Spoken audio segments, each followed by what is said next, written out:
Viewers আসসালামু আলাইকুম, সবাইকে আমার চ্যানেলের পক্ষ থেকে স্বাগত জানাচ্ছি। করোনা পরিস্থিতির কারণে দীর্ঘদিন শিক্ষা প্রতিষ্ঠান বন্ধ ছিল। এমন পরিস্থিতিতে শিক্ষা প্রতিষ্ঠান কবে খুলবে, এসএসসি এবং এইচএসসি পরীক্ষা কবে হবে, সেই বিষয়গুলো নিয়ে আজকের ভিডিওতে আলোচনা করব একটি নিউজ আপডেটের মাধ্যমে। তার আগে একটি অনুরোধ, আপনি যদি আমার চ্যানেলের নতুন দর্শক হয়ে থাকেন তাহলে চ্যানেলটি সাবস্ক্রাইব করুন, এবং ইতিমধ্যে চ্যানেলটি সাবস্ক্রাইব করে থাকলে অসংখ্য ধন্যবাদ। এ বিষয়ক একটি নিউজ আপডেট প্রকাশিত হয়েছে jagonews24.com এর ওয়েবসাইটে, যার শিরোনাম ফেব্রুয়ারিতে খুলছে স্কুল কলেজ, জুন জুলাইয়ে এসএসসি এইচএসসি পরীক্ষা। বিস্তারিত, আগামী ফেব্রুয়ারি থেকে সীমিত আকারে শিক্ষা প্রতিষ্ঠান খুলে সশরীরে ক্লাস শুরুর সিদ্ধান্ত নেওয়া হয়েছে বলে জানিয়েছেন শিক্ষামন্ত্রী ডাক্তার দীপু মনি। সে লক্ষ্যে প্রস্তুতি শুরু হয়েছে বলেও জানান তিনি।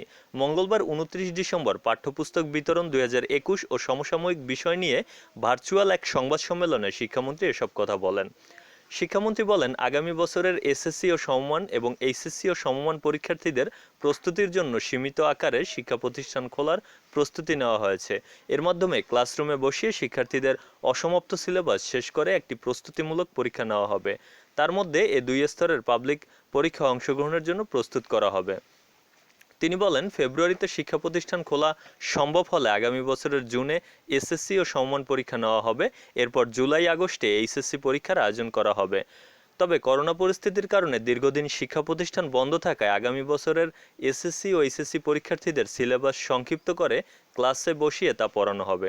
অর্থাৎ এই খবরটি থেকে যেটি বোঝা গেল যে ফেব্রুয়ারিতে সীমিত পরিসরে শিক্ষা প্রতিষ্ঠান খুলতে পারে, এবং পরিস্থিতি অনুযায়ী সংক্ষিপ্ত সিলেবাসের উপর ভিত্তি করে অবশ্য এসএসসি এবং এইচএসসি পরীক্ষা নেওয়া হবে। তার আগে সেই সিলেবাসটি সম্পূর্ণ করার চেষ্টা করা হবে ক্লাসে বসিয়ে পড়িয়ে।